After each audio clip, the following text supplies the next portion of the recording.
హి ఓం నమ శివాయ్. ఓం నమ శివాయ్. ఓం శ్రీ భద్రకాళీ సమేత వీరభద్రస్వామిని నమో నమః. మాతృ పితృభ్యో నమః. ఆచార్య అతిథిభ్యో నమః. శ్రీమాత లలితా త్రిపుర సుందరయే నమో నమః.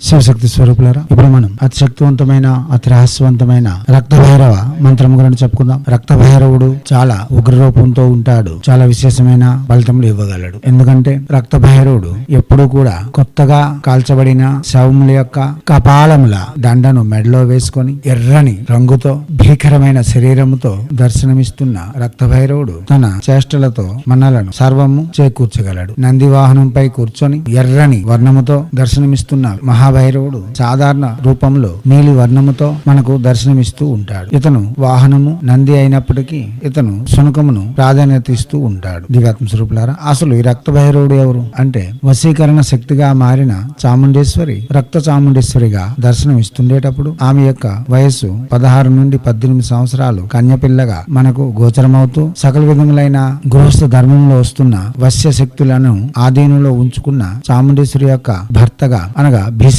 భైరవుడే రక్త భైరవునిగా వచ్చి మనకు సకల విధములైన శ్రేయస్సులు శత్రు బాధ విముక్తి కలిగించగలడు. భీషణ భైరవుడు చాలా ఉగ్ర రూపంతో ఉంటాడు. ఇతని దిశ ఉత్తరం. మనం చాలా ప్రసంగాల్లో చెబుతూ ఉన్నాం. దుర్గా మరియు చాముండేశ్వరి యొక్క పతిగా వ్యవహరిస్తున్న భైరవుడే భీషణ భైరవుడు. మన శారీరక అంగములందు ప్రతి అంగమునకు ఒక భైరవుడు అధిష్టానం వహిస్తూ ఉంటాడు. ఈ భీషణ భైరవుడు పురుషుల యొక్క అంగమైన పురుషాంగమును అధిష్టానం వహిస్తూ ఉంటాడు. మన శరీరంలో ఉండే అంగములన్నిటికీ పురుషాంగము భిన్నంగా ఉంటుంది. ఎందుకనగా ఉధృతి చెందుతూ యాకోచము సంకోచము చెందే స్వభావము పురుషాంగమునకు ఉంటుంది. ఆ భీషణ ప్రవృత్తి అనగా ఉగ్ర రూపమే భీషణ భైరవుని యొక్క ప్రమేయము. దివ్యాత్మ స్వరూపులారా, ఇతను వశీకరణ దేవత యొక్క భర్త, వశీకరణ శక్తి కూడా. అయితే ఇప్పుడు చెప్పే మహామంత్రం మనకు రాబోయే రోజుల్లో ఏమి జరుగుతుందో ముందుగా తెలియజేసే ఒక శక్తిని ప్రసాదిస్తాడు. ఈ మంత్రం జపించడం వలన రాబో రోజుల్లో ఏమి జరుగుతుందో తెలుసుకునే శక్తిని ప్రసాదించే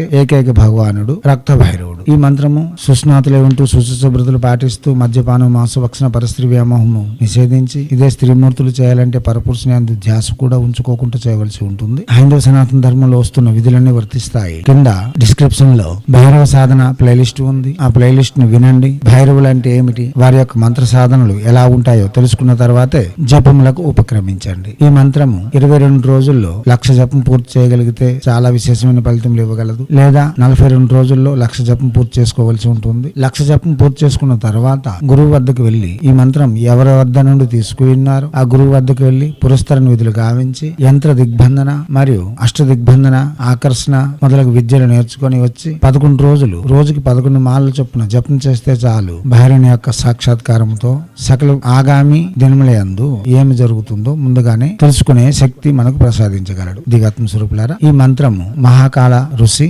అనుష్ఠుప్ చంద హ్రీం బీజము స్ప్రాం శక్తి ఐం కీలకం. దివ్యాత్మ స్వరూపులారా, ఇక మంత్రము ఓం హ్రీం ప్రాం రక్త భైరవాయ నవసవ కపాల మాళాంకృతాయ శవాంబుద శ్యామలాయ ఏహి ఏహి శీఘ్రమేహి ఏం ఐం ఆగామి కార్యం వద వద అఖిలోపదిం హర హర సౌభాగ్యం దేహి మే స్వాహ. మంత్రం మరోసారి ఓం హ్రీం ప్రాం రక్త భైరవాయ నవసవ కపాల మాళాంకృతాయ శవాంబుద శ్యామలాయ ఏహి ఏహి శీఘ్రమేహి ఏం ఐం ఆగామి కార్యం వద వద అఖిలోపదిం హర హర సౌభాగ్యం దేహి మే స్వాహ. మంత్రం మరోసారి ఓం హ్రీం ప్రాం రక్త భైరవాయ నవసవ కపాల మాళాంకృతాయ శవాంబుద శ్యామలాయ ఏహి ఏహి శీఘ్రమేహి ఏం ఐం ఆగామి కార్యం వద వద అఖిలోపదిం హర హర సౌభాగ్యం దేహి మే స్వాహ.